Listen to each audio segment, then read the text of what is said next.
ülkeler Trump'ın gelme ihtimali nedeniyle büyük bir paniğe kapılmış durumdalar. Yani Avrupa'da şu anda bir kesik baş sendromu var. Yani tavuklar öyledir ya, kesersin birbirlerine çarparak dolaşırlar. Filistin ve Hamas'ın İsrail'den ele geçirdiği silahların içinde Ukrayna menşeli, batıdan Ukrayna'ya gönderilmiş silahların bulunmuş olması. Bunu yapmazsanız ben sizi görmem. Şimdi bunu duyan ülkeler sence nasıl bir reaksiyon gösterirler? Hem kendi başlarının derdine bakarlar hem de NATO ile ilişkileri kopar. Hocam hoş geldiniz. Hoş bulduk, iyi yayınlar. Bugün önceki videomuzun bir ekini yapmak için bir araya geldik. Tekrar Rusya-Ukrayna konuşalım ama daha çok Ukrayna penceresinden bakalım istiyorum. Bir haber yansıdı. Ukrayna Devlet Başkanı Zelenski, Genelkurmay Başkanı Zaluzhnyi'yi görevden aldı. Bu konu hakkındaki yorumunuz nedir? Sizce neden görevden alındı Zaluzhny? Şimdi bu, hatırlayacaksın, bu Ukrayna Savaşı ilk başladığında Ruslar da sahadaki komutanlarını görevden alıyorlardı. Biz o zaman ne anlamıştık? Savaşı yönetmelerinde ve savaşın gidişatında sorun diye anlamıştık, değil mi? Yani Rus ordusunun yönetiminde de, savaşı yönetmesinde de, sahada da sorun var demekti. Ve öyle. Ukrayna Genelkurmay Başkanı'nın görevden alınması ne demektir o halde? Yani bir sorun var.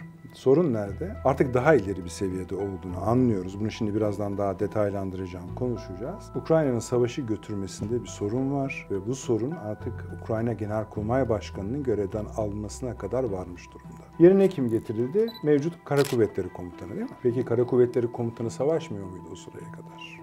На керівні посади в армії та служитимуть під проводом найбільш досвідченого українського командувача, бойового командувача, генерал-полковника Олександра Сирського. O da cephedeydi. O da cephede. Kara Kuvvetleri Komutanı, yani dahası yok. Mesela sahada Ukrayna'da hava kuvvetleri de hakimiyeti Rusların elinde olduğunu düşünürsen, asıl deniz zaten belli bir kısımda var. Sadece Karadeniz tarafında var. Asıl ağırlık, merkez ağırlık Kara Kuvvetleri Komutanı. Ne oldu da Kara Kuvvetleri Genelkurmay Başkanı'nın yanına geldi? Hadi onu da geçtik diyelim. Kara Kuvvetleri Komutanı gelince ne olacak? Yani Ukrayna savaşı mı kazanacak?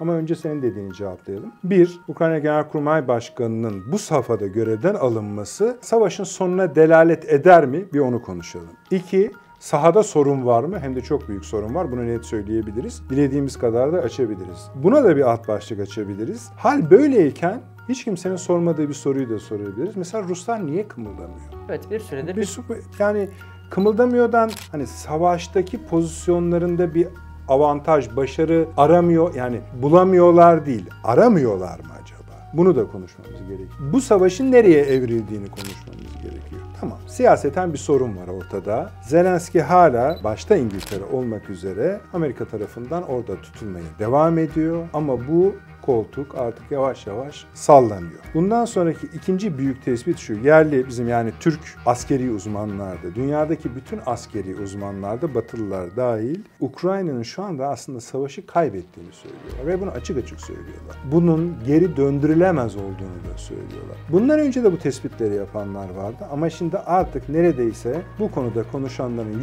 %90'ına varmış durumda. Ukrayna savaşı kaybetti.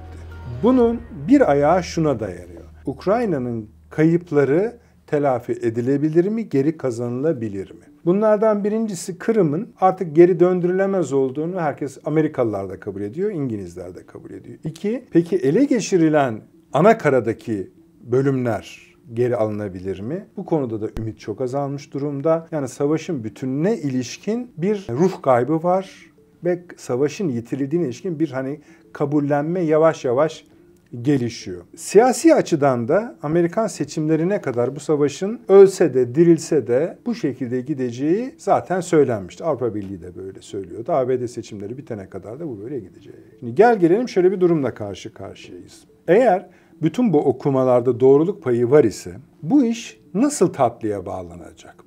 Bu aşamadan sonra bir tatlılık hali olması mümkün mü? Şimdi Putin'in açıklamalarına bakılırsa, Lavrov'un açıklamalarına bakılırsa adamlar şunu söylüyorlar: bu saatten sonra artık hiçbir şey bu durumu değiştiremez. Yeni bir komutan, yeni bir strateji, bir mucize olması bekleniyorsa o da olmayacak. Çünkü artık batılı ülkeler de, ABD dahil, İngiltere hariç, Ukrayna'yı desteklerken ayak sürüyorlar. Amerikan Kongresi'nden para çıkması aylar sürüyor, daha yeni çıktı.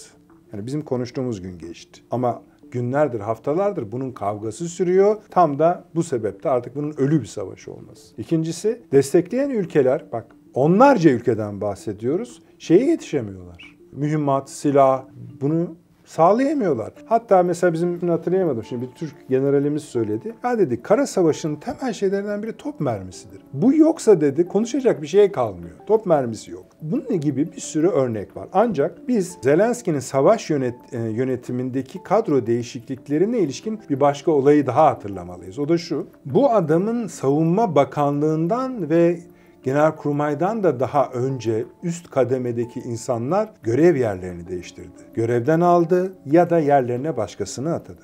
Bunun sebebi ise Batı'dan gelen yardımların yolsuzluğa uğramasıydı ve bu da devam ediyor. Örneğin İsrail-Gazze Savaşı'nda İsrail'in bizim Hamas'ta ele geçirdiğimiz ya da Hamas'ın İsraillerden ele geçirdiği silahların içinde ama özellikle yani Filistin ve Hamas'ın İsrail'den ele geçirdiği silahların içinde Ukrayna menşeli, Batı'dan Ukrayna'ya gönderilmiş silahların bulunmuş olması. Yani bir Ukrayna'da savaştığını söyleyen ordu buradan bir para devşiriyor. Sadece silah satarak değil çünkü çok miktarda nakit de geliyor Batı'dan Ukrayna'ya. Yani çok yönlü bir darlanma hali var Kiev'de. Bu darlanma halinin savaşın sonucuna ilişkin bize bir fikir verdiği döneme yaklaşıyoruz. Bu savaşı Ukrayna kaybediyor. Evet, tahmin edilenden daha uzun süre dayandı. Çünkü arkasında da bu kadar düzinelerce ülke vardı ve bu savaşın sürüklenmesi isteniyordu. Sizce toplum nasıl bakıyor savaşa? Bir kısım Ukrayna'da, yani Ukraynalılar açısından söylüyorsun değil mi? Hem Ukraynalılar hem Ruslar. Şimdi gelelim iki ülkeden de hayatını yitirmiş 10 binlerce Ukraynalı ve Rus gencin hesabının kimin vereceği konusunda. Birincisi Rusya'da içeride hala çok hissetmedi. Ancak içeride hissedilen yani savaşı hissetmedi dediğim kısım şu. Ukrayna Silahlı Kuvvetleri Rusya'nın tamamında etkili zaten olamadığı için bir iki drone denemeleri olmuştu. Kremlin'e kadar gidenler oldu ama bu halkın üzerinde Kiev'de yaratılan etki gibi bir etki yaratmadı. Onların derdi daha çok şu. Bu bir sosyal patlama nüvesi değil ama mesela çok sayıda evlatları orada. Ve orada insanlar tabii bu konuda konuşuyorlar. Ama Rusya'nın bir gerçekliği var. Bu savaşı sürdürürler. Tarihi de müsaittir, coğrafyası da müsaittir. Cari yönetimin tavrı da bunu getirir. Artı seçimler var Rusya'da. Şu anda ortaya çıkacak bir sahadaki bozulma, yenilme gibi bir şeye devlet tolere etmeyecektir. Kaldı ki avantajlı durumdadır. Kiev'de açısından ise durum şu. Savaşı fiilen hissediyorlar. Zaten savaşın başlangıcından bugüne kadar evrilen pozisyon şu. Oralara kadar giden, Kiev'e giden, hatta Avrupa sınırlarına kadar varan sahalarda bir çarpışma hali kalmadı. Fakat füzeler, dronlar, İHA'lar, SİHA'lar, uçaklarla gelen, sık tekrarlanan ve yoğun tekrarlanan bir hal var. Birçok uzman yine dünyada hem doğuda hem batıda neden mesela Rusya'nın deniz kıyılarındaki bazı Odessa gibi yerleri almadığı, bunların üzerine gitmediği gibi konuşmalar da yapıyorlar. Çünkü onlara göre bu müsait. Sonuç olarak şunu söyleyebiliriz. Her iki toplumda savaştan mutlu olmaları gibi bir şey. Savaştan kimse mutlu olmaz. Ama biz artık şunu çünkü 10 binlerce çocuk bunlar. Çocuk öldü. Şimdi bunların hesabı kimden sorulacak? Ve öyle bir savaş ki bu taraflardan soramıyorsunuz. Neden? Çünkü gelişme mekanizması bu savaşı çıkaranların taraflar olmadığını söylüyor. Evet, mesela bu savaşın bir yerinde Zelenski iktidardan düşebilir, öldürülebilir ya da kaçıp gidebilir. Ya da tam tersi, şu anda akla yakın görünmüyor, gerçekçi bulunmuyor. Peki ama ihtimaldir diye sayalım. Diyelim ki Putin devrildi gitti. Onun yerine gelen ama bu çocukların hesabını bu savaşı kimin çıkarttığını bulduğumuzda verebiliriz. Dünya o zaman değişecek. Bütün sorun bu. Yani işler artık bir sahada askeri üstünlüğün artık Rusların kontrolünde askeri üstünlük Ruslarda demiyoruz artık. Askeri üstünlüğün kontrolü onlarda. Bunu geliştirebilirler. Yani ilerletebilirler. Ama şu anda başka konuşma yapıyorlar. Diplomatik konuşmalar yapıyorlar. Gelin, görüşelim diyorlar ve dayandıkları bir şey daha var. Onu da son bölüme ekleyeyim. Amerika Birleşik Devletleri'ndeki seçim. Şu anki tablo bilmiyoruz. Seçimdir bu. Ne çıkar sandıktan? Ama görünen, hayatın akışına giden, sandıktan çıkacak kişinin Trump olduğunu gösteriyor. Bu halde iyice rezil bir tablo çıkacak Avrupa açısından. Bu en büyük sonuçlardan birisi olacak. Avrupa'da şu an Ukrayna'nın arkasında bulunan, ister kerhen ister gönüllü bulunan ülkeler Trump'ın gelme ihtimali nedeniyle büyük bir paniğe kapılmış durumdalar. Mesela bir anekdot vermek isterim hocam. Polonya devlet ağzından bu delege edildi, duyuruldu.